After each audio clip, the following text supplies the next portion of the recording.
আমি রেডি। এত সময় লাগে তোমার রেডি হয়ে আইতে? এর থেকে কম সময় তো বাংলাদেশে অল আউট হয়ে যায়। এত সময় কই লাগলো? মাত্র তো 6 ঘন্টা। রাখ, জামাটা সুন্দর, থ্যাংক ইউ। কিন্তু তোমারে মানায় নাই। তুমি কখনোই আমার প্রশংসা করো না। আচ্ছা খারাপ, আজকে তাহলে তোমার প্রশংসা করতেছি। এই সুন্দর জামাটা তোমার গায়ে পরার পর কেমন লাগতেছে জানো? বলো না কেমন। মনে হইতেছে বান্দরের গলায় মুক্তার মালা। চলো এখন তাহলে শুরু করি। আব্বা, আম্মা, তোমরা এরকম রেডি হয়ে বই আছো, কোন আনে যাইবা নাকি? এই যে শুভ কাজ শুরু করার সময় কোত্তায় মুখ দিছে। কোনো আনে যাবো না, আমি আর তোর মায় মিলে একটা ইম্পর্টেন্ট সিদ্ধান্ত নিছি। কি সিদ্ধান্ত? এখন থেকে আমরা দুইজন মিলে কাপল ব্লগ করবো। আবার কাপড় লোক মানে? তুমি এই বয়সে এরকম একটা ভুল সিদ্ধান্ত নিলা কেমনে? তোরে জন্ম দেওয়া তো আমাকে একটা ভুল সিদ্ধান্ত ছিল। তোমরা যে এত বড় একটা সিদ্ধান্ত নিলা আমারে কি একবার জানাইছো? তোরে জন্ম দেওয়ার আগে তো তোর জানাই নাই। আর আবার তুমি কি জানো যে কাপড় লোক কাকে বলে? হ্যাঁ জানি তো, এই ব্লগের ভিতর কপত কপতি রে মিলা পকত পকত করে ওই ব্লগ রে কাপল ব্লগ বলে। কপত কপতি পকত পকত বুঝলাম না তো কিছু। আচ্ছা বুঝাইতেছি, কপত কপতি মানে জামাই আর বউ, আর পকত পকত মানে উল্টা পাল্টা কথাবার্তা। যেই ব্লগে জামাই আর বউ মিলা উল্টা পাল্টা কথাবার্তা বলে ওই ব্লগ রে কাপল ব্লগ বলে।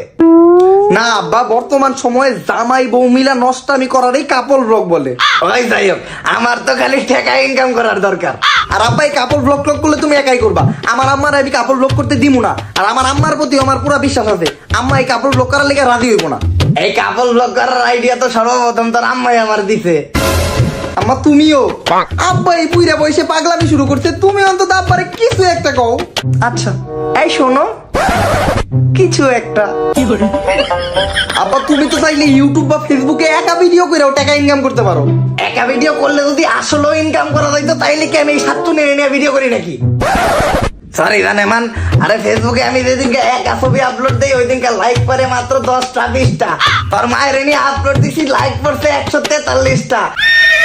আবার কমেন্টও করছে 20 জন, তার ভিতর 7 জন তো ইংলিশে কমেন্ট করছে, লিখছে এমসি বিসি। আব্বা এগুলো ইংলিশে কমেন্ট করে না, ইংলিশে গালি দেয়। এমসি মানে হইলো মাদার। বুঝছি। আরে উপরে উঠতে গেলে প্রথমে এরকম একটু গালি খাইতে হয়। বাংলাদেশের কাপড় ব্লগার কমেন্ট সেকশন দেওয়া না, খালি বউ ব্যবসায়ী আর গালি দিয়ে ভরা। তারপরে কি ওরা হাল ছেড়ে দিছে? ওরা তো তালাই আদাইতেই আছে। এই থেকেই বোঝা যায় যে কাপড় ব্লগে সাকসেস হইতে গেলে বউ ব্যবসায়ী আর গালি গালাজ এগুলা শুনতেই হইব। আর আমি চিন্তা করতেছি খালি এই কাপড় ব্লগে আমি সাকসেস হয়ে নেই, তারপরে তোরে একটা বিয়ে করাই আর তোরে দিয়েও কাপড় ব্লগ করাম। আব্বা আমি জীবনও আমার বউ দেয় ব্যবসা করবো না। তুই করবি, তোর বাপেও করবো।